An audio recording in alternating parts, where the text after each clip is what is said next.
राव दूधा महाराज, उनकी पौत्री के रूप में, पुत्र की बेटी के रूप में मिहिरा का जन्म हुआ। अपभ्रंश होकर के पूरी संसार उनको मीरा कहने लगा। उनका नाम मिहिरा।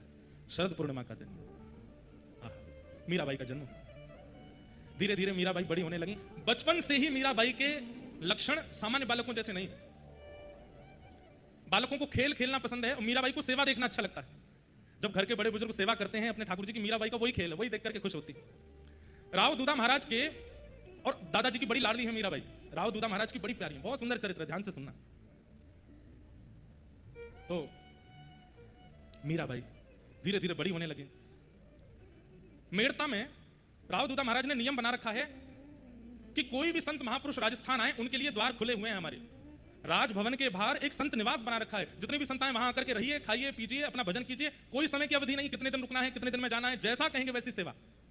और अगर कोई संत अपने ठाकुर जी की सेवा लेकर के आए हैं तो उनको वहां नहीं, उनको राजा अपने घर में रखते, अपने भवन में रखते हैं कि भाई ठाकुर जी की सेवा है। और घर की सारी स्त्रियों को, रानियों को, सबको आज्ञा करते हैं कि एक महाराज जी आए, उनके ठाकुर जी की सेवा, अपरस में भोजन बनाओ, अपरस में सब सामग्री सिद्ध करो। ऐसे श्री राव दूधा जी महाराज। और वैसे ही मिल गई उनको मीरा। मीरा को बहुत सुख मिलता है इन सब चीजों में।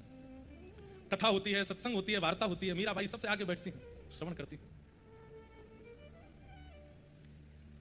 सबसे आगे बैठ करके श्रवण करती हैं। एक जोशी जी नाम के वक्ता थे, नाम तो कुछ और रहा होगा, उनका सरनेम जोशी था। वो जोशी जी नित्य कथा सुनाने आते थे मेड़ता में।